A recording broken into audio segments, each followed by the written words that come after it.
Welcome to another episode of Cosmos with Cosmos. As always, I'm Mike. I'm Liz. And Brandon's not here. No. He's about to get on a plane. In California, I think. He's going to be just literally high in the sky. That'd be great if it was. Like, both high and high. High and high. And it'd be perfect if this was a high in the sky episode, but it's not. This is not a high in the sky episode. This is Space Gays! Woo! Happy Pride to all the Space Gays. It'd be great if I could say it like a 1950s, like, sci-fi film. Oh, yeah. Space Gays! A's. with the curved font. Yeah, that's like Space Gays. All right. Uh-huh. All right. So in this episode, we basically did this 2 years ago, but we're gonna do it again. I mean, why not talk? I mean, it's Pride Month. Every Pride Month. Every Pride time. Celebrate some way, shape, or form. And so I would ask you, do you have a drink name? It's been a crazy day, so I don't think either one of us come up with a drink name. So what I came up with, go ahead. What did you come up with? No, yours will be much better. Because mine would actually be the name of the drink. Oh, okay. I was gonna say Continuous Love Spectrum. Ooh, I do like that. And this explains why. Yeah. The gradient doesn't show up as well on the camera. I think it shows up really well.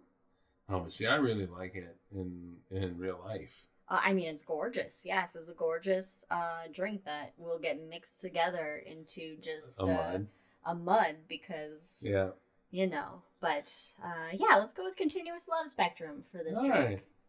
It's also called a Rainbow Pride. A Rainbow Pride? Oh, well, okay. Yeah. I thought it was going to be like... No, it's a Rainbow Pride. And a Continuous Love Spectrum. And so, I think that's great. Mm-hmm. I think that's the perfect name for it. Continuous Love Spectrum. I got the same thing. We made four of these. Continuous love all around. Yeah. So as you can see, we got four of these guys. And I didn't bring myself a spoon, so I will need your straw to mix mine. But that's okay. It's my straw. Yeah. All right. My precious. All right, before we get started, though, in this episode, we're going to talk about the contributions that the LGBTQ community has made Those damn hurricane bringers.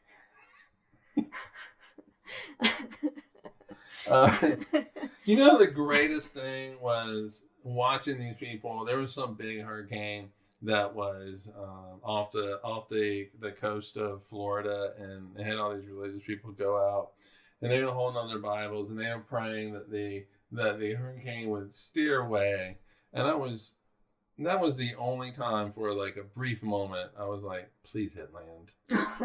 Please hit land. But it did go off the sea. It went north. I think it did make landfall, but it wasn't in Florida. But in the meantime, it was just like, yeah, we won. Jesus made it go away. Gosh, Jack has a strawberry iced tea made with the last of the strawberries from his garden. Wow. Of course you have a garden, Jack, and it has strawberries that I bet are delicious. I bet they're amazing. I mean, I made a strawberry compote this morning mid-morning for brunch for Father's Day. Really good. For the pancakes, because some of those strawberries they were about to go. They were on their last leg, so I was like, I'll make a compote for the pancakes. It was really good. I don't have to eat until tomorrow. Yeah. And so it was really good. And it looks like Katie's got a mango sparkling water, which actually sounds really good too. I don't know. Sparkling water in me is not like sometimes I used to be a big Calistoga sparkling water fan, especially like the black cherry one. When I was younger, but I don't know. Okay. I'm sure it's delicious. All right. Anyway, back on track. Quickly getting off the rails. We haven't even said what's in the drink yet. We'll get to that after we tell you to follow us and all that shit. All right. Follow us on all the things. Twitter is Drinking Cosmos. Instagram, everything else is Cosmos. Follow us and rate us on all the things. iTunes, Spotify, everything else. Don't forget to join us for the hangover right after this, where we talk about whatever it is we talk about. We'll see what happens. Gays. Literally, it says whatevs in the, in the note. Whatever happens. Whatever happens. I'm sure politics will show up. As always, go to Etsy and look up Wildixia. IXIA, right? That's what you always... Wild IXIA. Okay, yeah. I was trying to remember, does she actually spell wild as well? But well, no, because I feel like that's self-explanatory. But, yeah. But Ixia people could imagine how that's spelled in different ways. So. But I wanted to spell exactly what you spelled. Okay. So, but anyway, wild YILD, because now kids these days are throwing all kinds of weird letters into stuff, so it could be wild with a Y, you know. So, or WLD. All right, quickly off the rails. Let's go. Check out Ron Proctor at MrProctorShow.com. And if you are in the Council Bluffs area of Iowa, go check out Jack Stone. RollingBluffsPlanetarium.com is the website. Check it out and go let Jack show you. Roll with him to space. Oh, well done. Well done. Go, Jack. Jack's like... You have been punned by Liz. Jack's like, yeah, I'll write that down. That's what he'll put in the chat. But then he's like, oh, fuck no. As always, if a dog barks... I missed a whole bullet point. The shot. We recorded some more shots. So latest one up. Check it out. Yeah. Was it shots? It's the Father in honor of Father's Day. Check out the Father of Modern Astronomy. Take a little shot of Copernicus. There you go. Oh, Copernicus shooters. There you go. There you go. All right. So every other Wednesday, shot comes out. And as always, got a few rules. Puppy barks, take a drink. Star Wars reference, take a drink. Lord of the Rings reference, take a drink. I didn't have an opportunity to come up with any special rules, so no special rules. Unless you have one.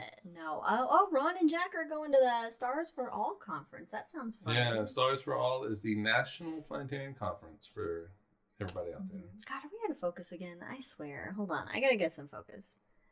You know, people on the podcast, they can't see me doing this, so you might as well just continue on. Okay. All right. So, what's in the drinks? We got to talk about what's in the drinks. So this is our yearly rainbow drink that we make, and it, as far as the alcohols go, it is coconut rum and blue curacao, however you say it, and so.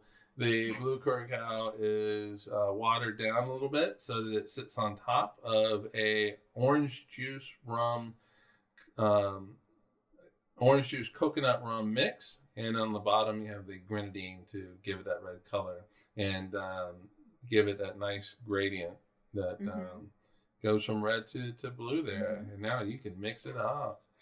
And I will need you to mix my house. Oh, look, it's like Storms on Jupiter, and then and then it turns just muddy, which is to be expected. Oh wow, it really does turn muddy. That is. I feel like this is true unicorn shit. Oh yeah, well okay. Oh, this is what you need. You need my straw for. Check out that ASMR. All right, that's good. Thank you. All right. All right. Katie wants one next time she visits. All right. Well, come on down. Yeah, you're only, and that's how you make brown. Yep. How's it all mixed? It's good. Okay. It's very tropical. Very tropical. Oh yeah, well, with the coconut rum, yeah, it's definitely gonna be. I mean, now it looks not great on camera. I shouldn't have mixed it so much. Looks like chocolate milk. It looks like chocolate milk, but with a blue top. It's tropical chocolate. Okay, that's not bad. Not bad at all. All right. All right. So I kind of broken this up into, I think, 3 sections. Yeah, 3 sections. And what I do is I have a section, Space Gays, the Trailblazers. The Trailblazers, okay. Yes, and then in another section I have Space Gays of today. Oh, okay. And then Space Gays and honorary member. Oh, okay. I thought. I guess you can't really do space gaze of tomorrow necessarily. No, but this this last one to me is an honorary member. Can everybody see that? No. Oh, okay. They just know I'm doing something weird. All right, so these trailblazers, we're going to talk about people that have made like significant contributions to astronomy and you know, science really, but really astronomy, and in some cases, you know, gay rights in America. Mm-hmm. And I'm going to begin with I need to make this bigger. Frank Kameny, who was an astronomer, Mm-hmm. got his PhD from Harvard in 1956.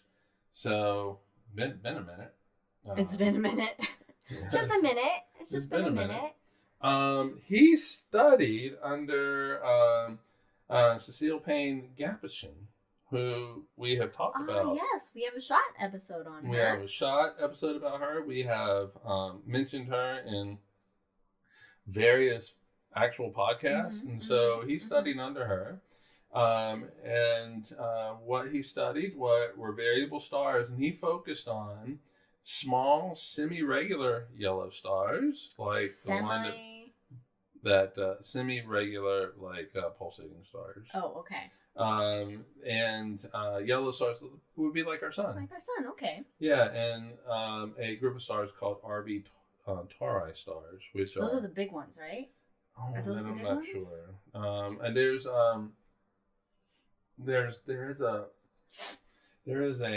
Tauri type of star, but it's different. Oh, it's got a different name, and I think that one is the big one. Is the big one? Okay. Yeah, T Tauri. T Tauri, yeah, those ones are. Those are the big ones. Those are big ones. Okay. All right, so he got his degree in 1956. Was PhD from Harvard. He did teach a little bit at Georgetown. Just a smattering of teaching. Yeah, a smattering of teaching for a very short time down at Georgetown. And then, roughly a year, and then in 1957, he was hired by the U.S. Army Map Service. Oh. Yeah. Wait, what's his degree in? Astronomy. And the U.S. Army's like, hey, bro. Yeah, we'll hire you. You know the space, you know the sky. We Let need you to make some maps for us. Yeah. You seem like a smart fella. Yeah. You want to make some maps for us, bud? Yeah, so he gets hired by the U.S. Army, and they obviously made maps, and these were high detailed maps, and I loved how one of the sites I read described it as made maps for U.S. imperialism. That was how they described it. I mean, it wasn't far off, but I was like, okay, yeah, all right, that works. Oh, gosh, how do you make I just don't understand. You know, it's always baffled me how, you know, we have people figured out how where boundaries are, and everybody's like, yeah, this is where the boundary is. This invisible line nobody can see. Yeah, well, that's why you got the I guess there's markers surveyors and stuff, but it just seems like so hard to figure out. Yeah, we need how to map thankfully things. Now GPS you can really just kind of nail this. I mean, you know, if you're like, you know, Lewis and Clark or anyway. Well, his stint with the U.S. Army didn't last long because he was accused of being gay. Can you imagine? Wow. Can you imagine? I had a feeling. I was like, oh no, this isn't going to be good if he's in the Army. Yes, no. So he was accused of being gay, and apparently the only recourse of being gay back then was he was fired and barred from working any jobs in the federal government. Any jobs. Any jobs in the federal government. Yes. Barred forever. He actually sued that. Mm-hmm. Lost all his cases. It went all the way to the Supreme Court, and he lost that as well. So he was never able to work in the federal government again. That is, it makes no sense. It makes no sense. So what does he do? he turns to activism. Yeah. It was basically going to be like a big fuck you, and he really wanted to kind of make sure that this never happened again. He demanded that President Kennedy, at the time, so early 1960s, end the purging of gay employees in the government, which was known as the Lavender Scare, purging them out. We have lavender. We do have lavender plants in the front yard, and lavender is so relaxing and nice. Yeah, well, until the gay lavenders. I mean, also, and then they get everybody all uptight. Lavender isn't very threatening, though, or like it doesn't like lavender scare. Yeah, no, they're not. Cottontail slaughter. Yeah, I don't know where they get lavender from. I'm sure that there's a reason why they said lavender. Purple's gay. I've been told that. Yeah. It's so stupid. That's like, girls liking blue. You go, okay, you're a lesbian. I mean, that's the same logic to it, because you like a color.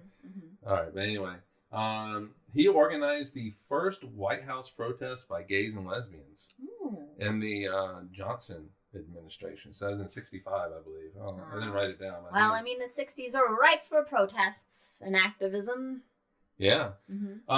He actually successfully fought to remove homosexuality as a mental illness. Nice. Yeah, and he also coined gay is good. Gay is good. Gay is good. Gay is good. He's considered to be one of the most significant figures in American gay rights movement. And he died in 2011 of heart disease at the ripe old age of 86. Wow. Yeah. And that's wild. And did nothing with space. No, he wanted... No, he did. But the thing is, though, is when he was doing stuff, he took meticulous measurements and notes about variable stars and stuff like that. And when he was fired from that data disappeared for a bit, but then it was refound. It was quote unquote rediscovered. And it is the only variable star data that we have from that time period. So he has made a massive contribution, even though basically after 1957 he was not in astronomy because he dedicated his life to activism. Wow, okay. All right. So I retract my statement. And so retract it. So he has made just massive contributions, not only to space, but to the gays. To the gays as well. All right. I mean, this episode might actually be over in like 10 minutes. So well, it is what it is. All right. So up next, also no longer with us, we have Neil Devine, a trailblazer. Ooh, Neil Devine. Now that sounds, That's a great name. That's a great name. Yeah. He was divine. He was an astrophysicist who made contributions to star formation and interplanetary bodies. So here in our solar system. Okay. Yeah. In 1965, when he's getting his first, when he's doing his thesis for his PhD, he created the first numerical model of evolution for helium stars. Now, this was before they were even known to exist. And he makes this numerical model of what these stars should look like and how they should behave and things like that. Oh, shit. Yeah, and so it was years later they actually go, oh yeah, this shit's real. It happens. And I don't know how close his model was to actually describing them. But I'm pretty sure that it did describe some of the characteristics of these helium stars. So nice. He did spend most of his career at JPL. And while there he studied the radiation belts around the outer planets. Okay. Yeah, like, we have the Van Allen belts around Earth, and so he studied those with like Jupiter out to Neptune. He studied the dust environment around Halley's Comet when it came through in '86. The dust environment. Well, what happens. It's dusty. Constantly in a dust environment. Uh-huh. Actually, it's more like a fur environment. A what? A fur environment. Oh, okay. All right. He also contributed to the characterization of meteoroids, basically based on their mass and orbital properties. So he definitely. I think he actually is the one who set how you characterize these meteoroids and what kind of families they belong in and things like that. Oh, really? Yeah. Like the metal and the.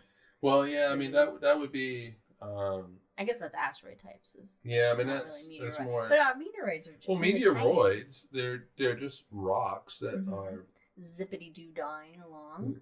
Pretty much, real fucking fast. But like if you have certain if you have a group that shares orbital elements and characteristics, then they are related to each other. They're a family. They are a family. Oh, family meteoroids. And so they're a family, but then you have others that might be in a different, have different orbital characteristics. And so, but they're not related. Yeah. I mean, related, but extremely distantly. Right. And so he came up with those characterizations. It's just like people. Yep, exactly. He died in 1994 at the young age of 55. Oh. Yeah. He died of age-related complications. Well, because a certain president of the 80s was an asshole, pretty much. I mean, which ones weren't? Carter? Not? When was Carter? Carter was 76 to 80. Okay. Reagan was 80 to 88. I was singling him out as not being an asshole. But. Oh, got you, yeah. No, it was, Reagan refused to basically acknowledge that AIDS was happening, HIV was happening. It was the gay purge. Yeah. The gay pandemic, whatever it is that you want to call it. But then, the thing is, if it had affected white kids and white people, Reagan would have lost his mind. Yeah.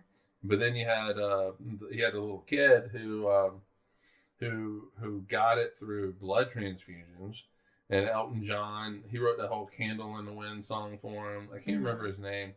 The little kid, he died from HIV, and I don't know if Reagan and Bush had done more, right?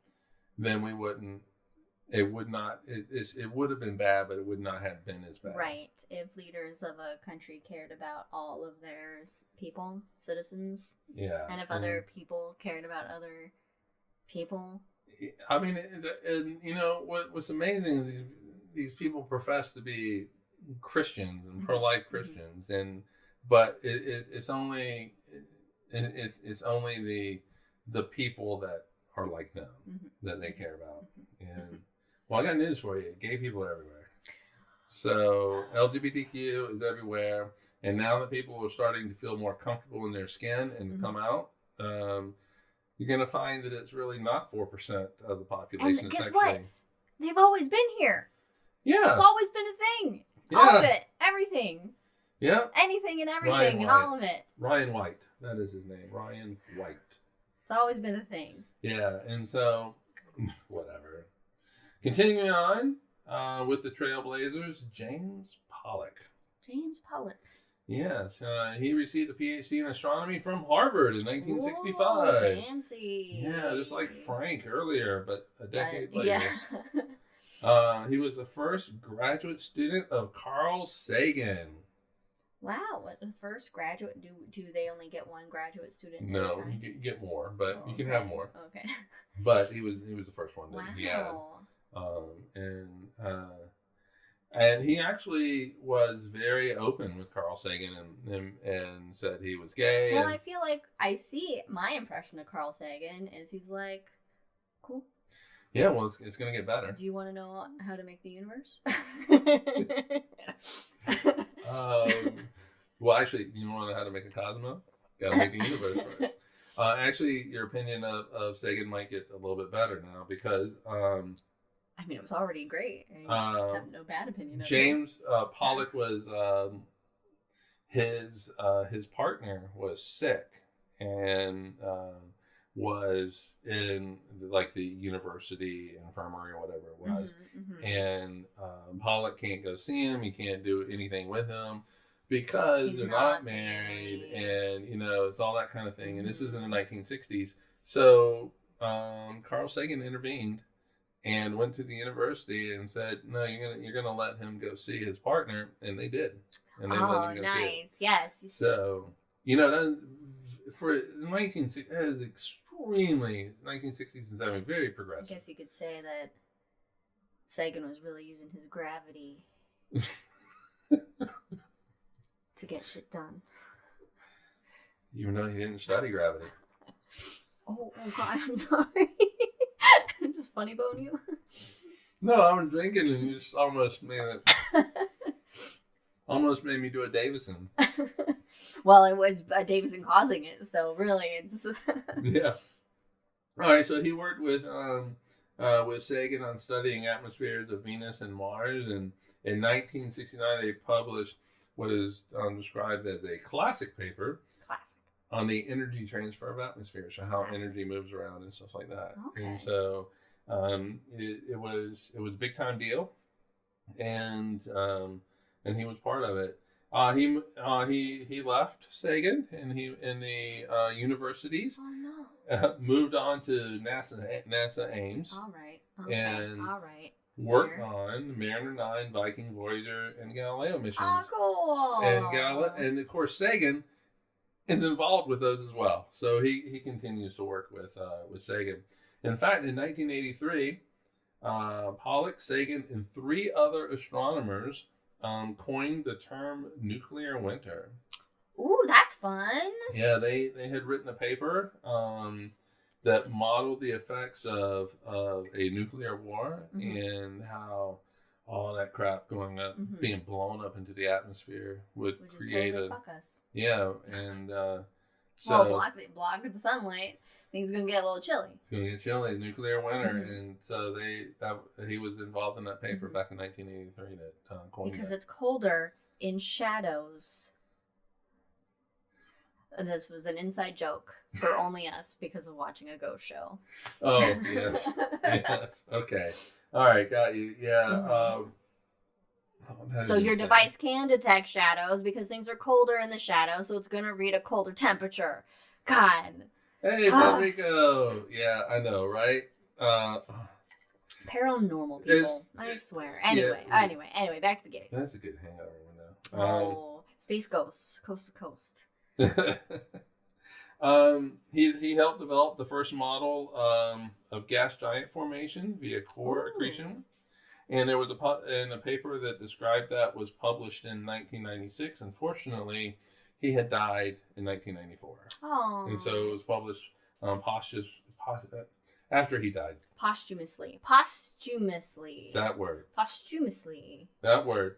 And he died in 1994 of spinal cancer. Ooh. He was 55. Spinal cancer? Yeah, I didn't know that was a thing. Spinal cancer. I know, it does make you want to touch your back, doesn't it? Yeah, oh man. Man, these 2 guys, 55, one of AIDS and one of spinal cancer. Yeah. Man. I know, right? Now we come up to Sally Ride. Woo woo! Yes, indeed. Yeah, let's get a woman up in here. They received their PhD in physics from Stanford in 1978. Oh, okay. Stanford up in my neck of the woods. Yeah. California, yeah. And their thesis was on the interaction of X-rays with the interstellar medium. So astrophysics is really what it is. So I guess Stanford doesn't have like an astrophysics program or something like that. So it's probably just kind of wrapped up in physics. Yeah, maybe. But she got her degree in physics, and that's that's pretty good.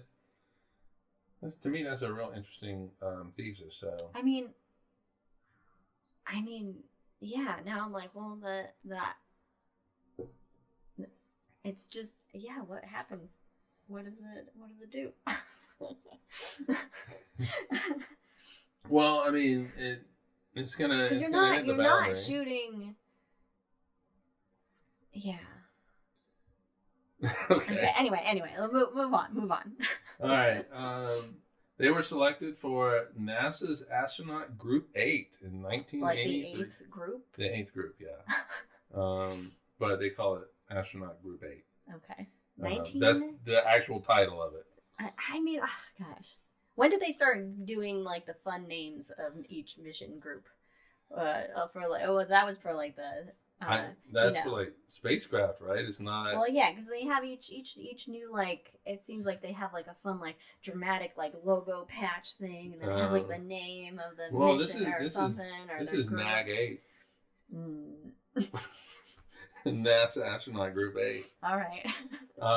Anyway, they flew on the 7th space shuttle mission, which is Challenger. Uh-huh. And this was in the 80s. They were the first woman and youngest astronaut to go to space. Yeah, how old was she? I don't know. And they had to have been. I'm sorry, I didn't. I realized you were doing it, and then, but I've. Well,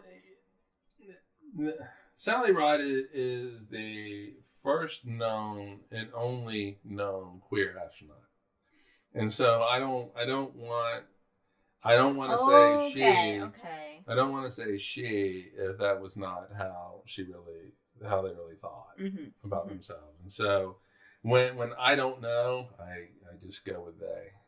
Okay. And that makes sense. That makes sense. I didn't realize they were queer. Yeah. Okay. And so I don't want to mispronoun them, so I'm just going to do a generic pronoun. Okay.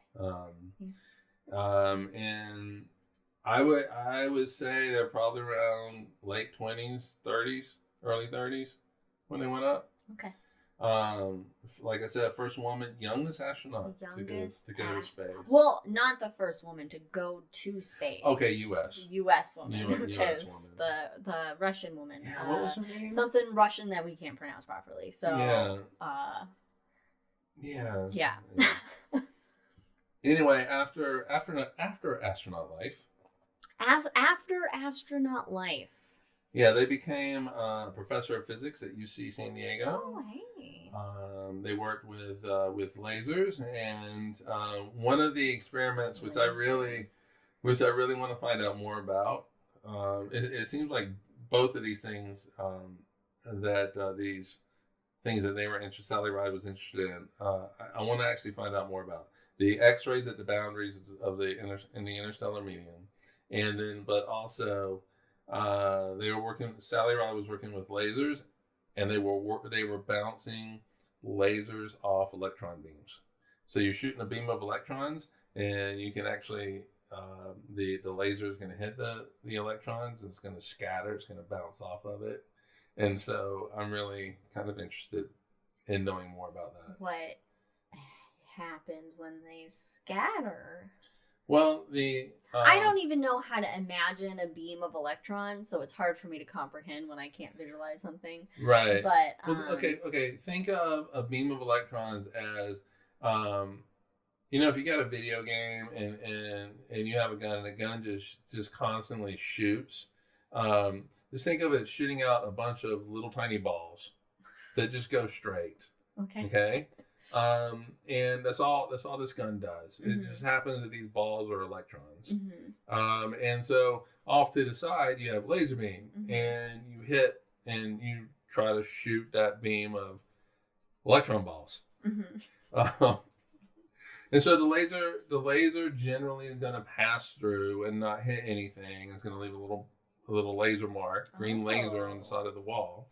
But it will actually impact some of these electrons, and you can have a detector, and it will. That detector will. So the laser hits the electron. The electron, its path and energy are changed, and so it's like a collision, and it moves off, and you have a detector that can detect how it deflected, what kind of energy it has, and all that kind of stuff. Right. And so Sally Ride was doing some experiments with that. I didn't know they were so smart.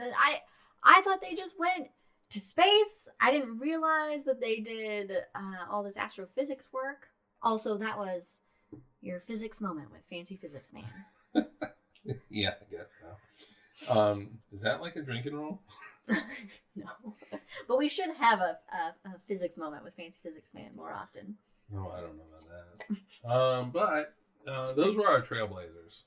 And, there obviously are a lot more than the four that we've talked about. But, these are some of the big ones. And Sally Ride didn't come out queer until on her deathbed. Actually, no, I'm sorry. It was after she died. And her partner... Oh, did I write? Oh, yes. By the way, also, Sally Ride wrote children's books with her partner. And I'm going to mess this up. This is I wish my mom was on right now because this would bring her joy, this name right now. Yeah. But Katie will get it. Tam O'Shaughnessy. We had a horse named Tam. Yeah, so that was Tam. Was it? It was like Tamo. It was Tamo. Like, was it not Tamo? Tam O something too. Tamo not Shatner, but Sally Ride. No, our horse Tam. Which actually was my mom's best friend Sally's horse, technically. Okay, Tamo Shatner. Tamo Shanter. Shanter. Tamo Shanter. I can't say it, but is this like what you do with Tams? Because Tam O'Shaughnessy is O something as well. Okay. All right. Anyway, that's funny. Sally Ride died in 2012 of pancreatic cancer. That's a bad one. They were 61, and Tam announced that they were queer, and and so I'm sure that was with Sally Ride's permission. Yeah. But they had a great foundation. I think it was the Sally Ride Foundation or something, and they, help people get into science. In particular, girls. The horse is based off of a mountain in the North Bay area, Mount Tamopius, or however it's spelled. Katie says, but still Tamo. Yeah. And also there were two Sallys involved on both sides as well. I guess so. Yeah. So. I don't understand any relation to Jackson. I don't know. We don't know, Adam. I've missed that. All right, cool. So let's get in the space gays of the past now on to space gays of today. These first couple, and I'll run through these quick. These first couple, I am including at the top because they are in the Planetarium field in a way. And so I do want to, the Planetarium field. So I'm going to go out on a limb, and I'm going to say that the percentage of LGBTQ in the Planetarium community worldwide is higher than the percentage of LGBTQ in the general population of the world. So I can see that. This is why a few years back it was such a important thing for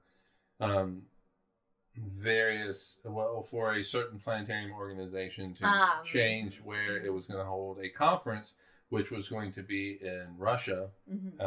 This was after Putin had signed some anti-gay legislation and stuff like that, and so and that was one of the talking points that we had was, hey, look, there's a lot of us. You really need to back off of this. And they've proven that they will jail anybody from the U.S. for whatever reason, even if it is just the littlest amount of all right, so something. Oh, sorry, I didn't mean to step on you. No, I was. Yeah. Lucianne Walkowitz from Adler Planetarium in Chicago. They are a non-binary astronomer. They study stellar magnetic activity and its impact on planetary suitability for alien life. Ooh, cool. Yeah, actually worked for Kepler, the Kepler mission, in studying star spots and their stellar flares to understand the stellar magnetic fields and how they might affect. Damn, Adler's got alien some life. fucking professionals there. They did. Okay. All right. Well, I guess we lost internet for a second, so we'll see. All right. There we go. Anyway, they are the chair of the Large Synoptic Survey Telescope, LSST. They are the chair of the Large Synoptic Survey Telescope Transients and Variable Star Collaboration. So they're active in variable stars and, exoplanets and stuff like that. Nice. Rebecca Oppenheimer from American Museum of Natural History. Not Oppenheimer is an ominous last name to have. Yeah, I know, right? No. Ooh, I do wonder if they are related. They are not in the planetarium, but they are, they work with the planetarium. Yeah, the Hayden at AMNH. The Hayden Planetarium at the American Museum of Natural History in New York. They are a transgender astrophysicist and chair in the Department of Astrophysics at AMNH. They're also an adjunct professor at Columbia University's Department of Astronomy. They have published over 100 research and public-oriented science articles. They also co-discovered the first brown dwarf, Gliese 229b. What? And they are active in research on exoplanets, white dwarfs, adaptive optics, and coronagraphy, looking at the corona of the sun. Not drinking them. No, you can't do that. And they are also the principal investigator, or PI, for Project 1640, which is an exoplanet imaging project. How do these people have so much time, how do they have time to accomplish all these things with their lives? Meanwhile, I'm like, we gotta stay in our fence. We got a few months before winter hits. Like, I guess it is better at multitasking. Maybe they don't play video games. Man. Damn you, Diablo 4. Wow. What amazing accomplishments. How fun. Yeah, and they at least, this is their day job. So, they're able to do this 8-10 hours a day and, have time to do other stuff in the evening. But, this is their day job. And what an amazing job to have. Yeah. It's just amazing. Jane Rigby is the Goddard Space at the Goddard Space Flight Center. And they work with black holes and galactic mergers. Ooh, fun. Yes. Yes. Investigate how black holes and galaxies evolve. They're also a prolific public speaker. Andrew Chow, Chael. I apologize for. Yeah, I don't think that was near it. Mispronouncing it. Well, okay, then how would you say it? Not. Chael. Andy. Shale. He's one of the team that took the picture of the that black hole picture. Oh, okay, yeah. Yeah, Nice. he helped write the code to coordinate 3 telescopes around the world. Wow. Yeah. And he's also a leader. You don't want to fuck up. You don't want to fuck up any. No, he clearly did not. Anything in that code. Yeah, he's a leader on the EHT, or Event Horizon Telescope Imaging Working Group. So he helped. That's awesome. Take all the pictures. All of those guys are from the U.S. Okay. these first four. All of those people. Yeah. Nergis Malvolvala.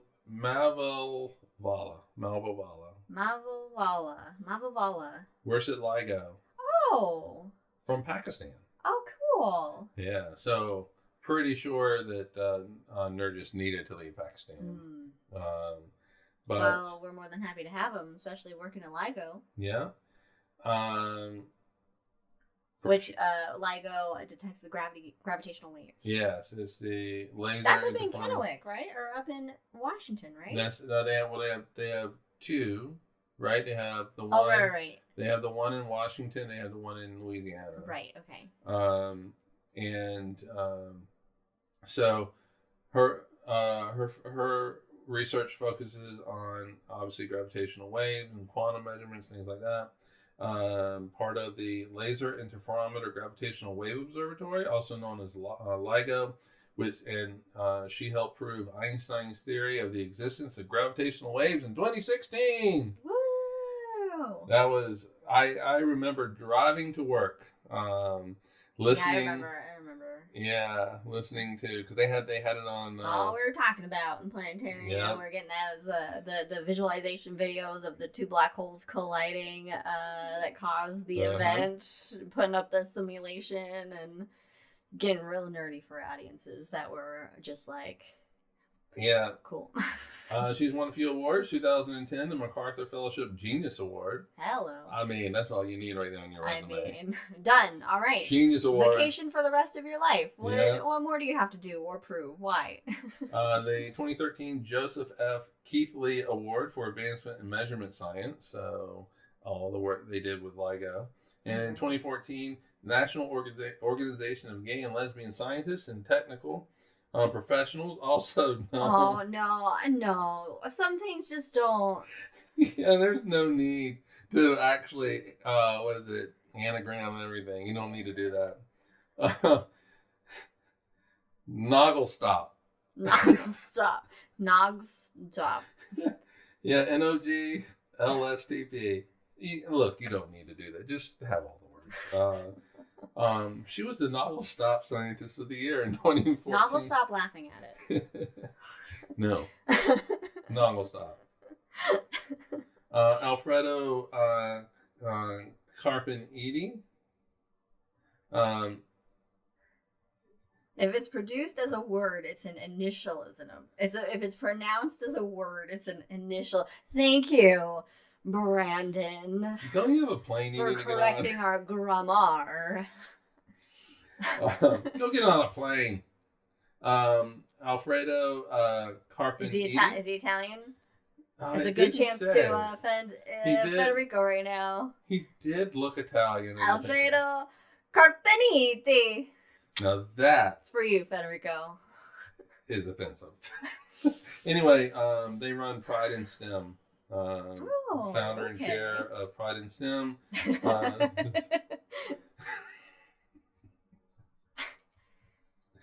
We love you, Federico. You just blame it on just dumb Americanism. Yeah, and this last one I included just for the name. I mean, they really are. They really are. An important person in the deal. But I just want to go. I am Groot. It's Paul Groot. How much do you think he hates that and gets it all the time, especially from Americans? I mean, how much do you hate it when people are like, "Oh, Michael George Michael, yeah."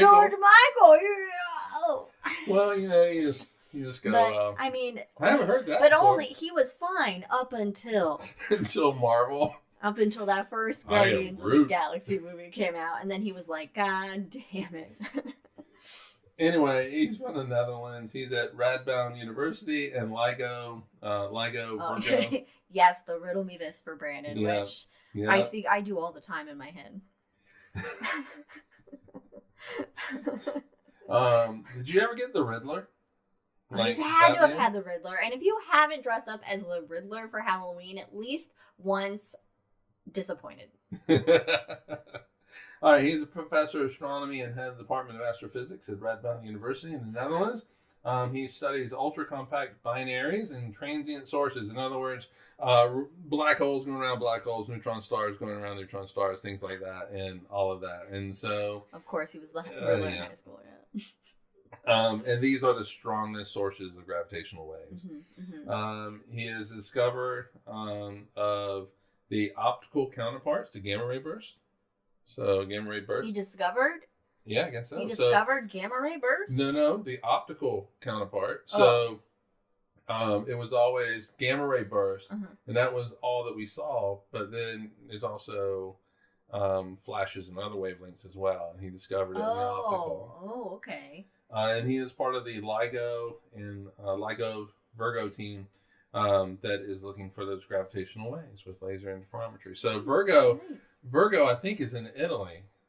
Federico can correct me if I'm wrong, but it is, I believe, in Europe. Oh, okay. And in particular, I think it is in Italy, but I might be wrong on that. Okay. And Space Gay is an honorary member, and it really is too bad your mom's not here.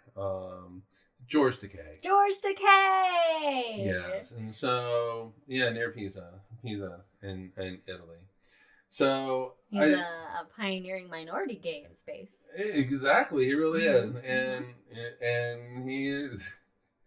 He has quote unquote gone to space aboard the USS Enterprise, and so aboard the Enterprise, and just an amazing story of his life from internment camps, concentration camps. Yeah, that's exactly what they are. American. And, it's okay to be Takei. Yeah, to be, as a young kid thrown into an internment camp because he was Japanese and they had attacked Pearl Harbor.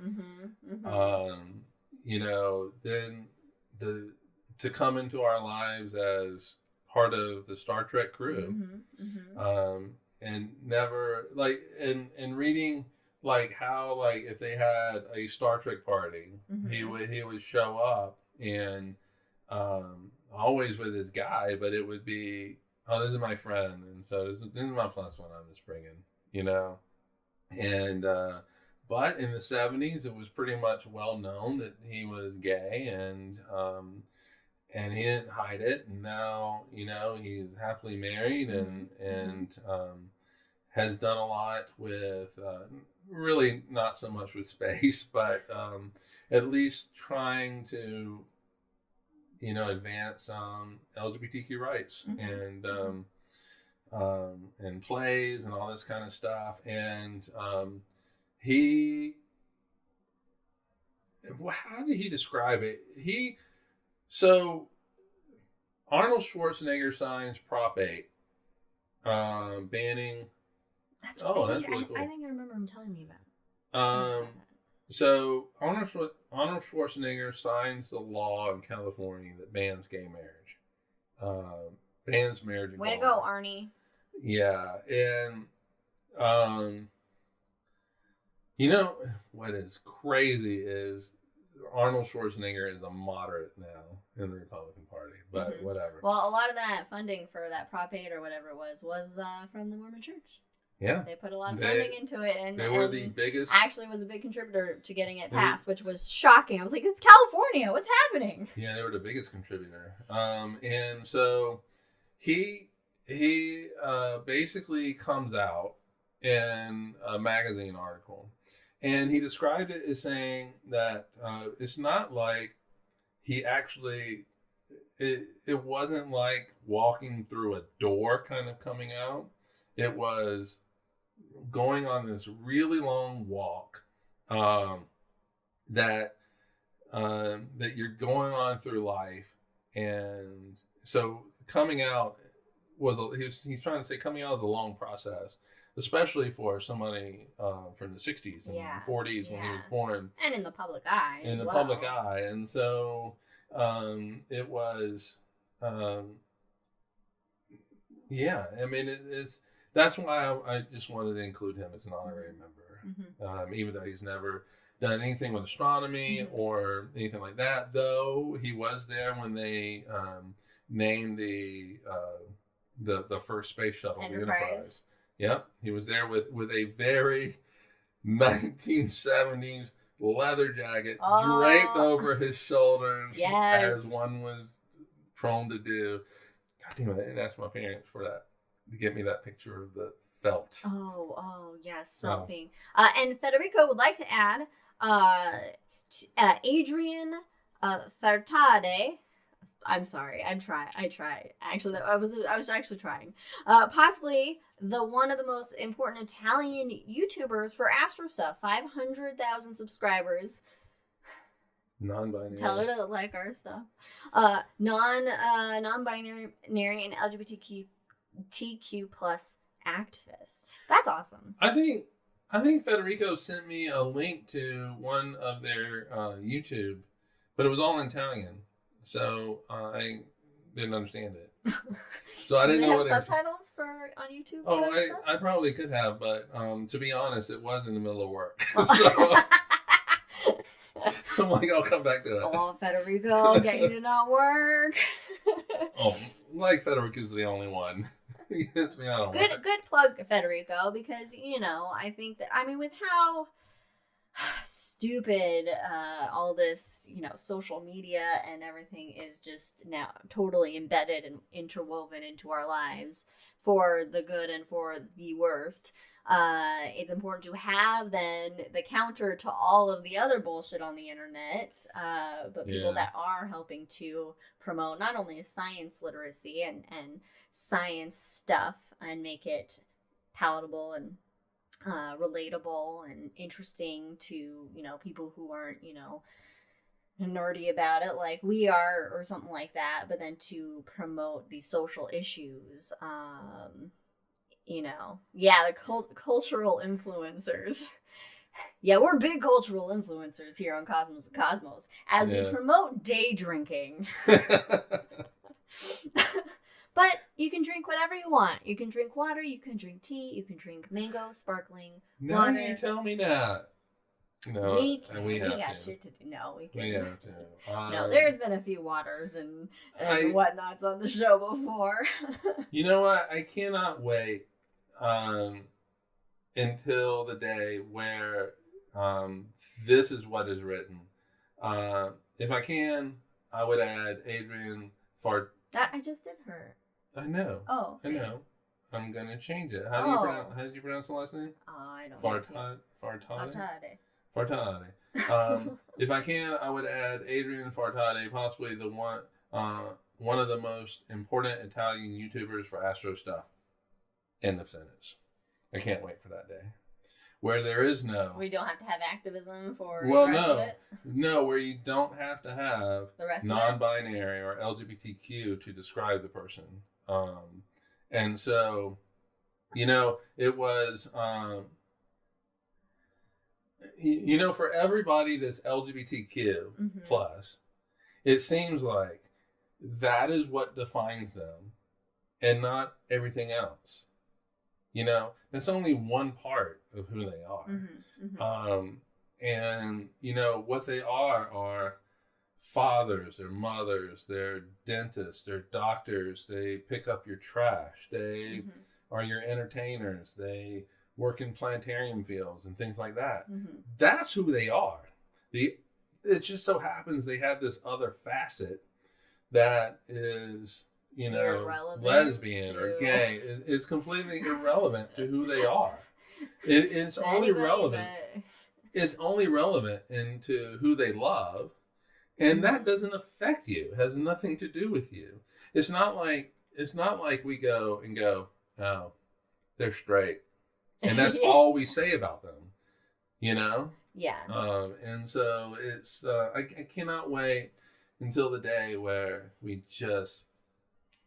don't have to worry about LGBTQ as being how you define something. Somebody, we're gonna need to turn on lights. I know, it's getting darker. The clouds are rolling. I know, I was looking at that. I was like, oh yeah, it's getting a little dark in here. Well, we're gonna go to the hangover anyway, even though the Be Right Back video that's gonna play for those watching on the live show here will just be nothing because the video isn't up. So yeah, so just a warning for that. We'll try to make this as fast as we can. But in the meantime, I'm gonna give a little editing pause for you to take us out. Ready and Thanks for joining us on Cosmos with Cosmos, where we talk about space gays. Join us in a couple of weeks where we will have another episode of High in the Sky. Yes, indeed. Taking a look at what is up in July. Woo! Yep, so that'll be in 2 weeks. Until then, follow us on all the things. Check out the shot. Mm-hmm. Stay safe. Mm-hmm. Stay healthy and enjoy life. Yeah. And cheers, everybody. We'll see you in 2 weeks. We'll see you in 2 weeks.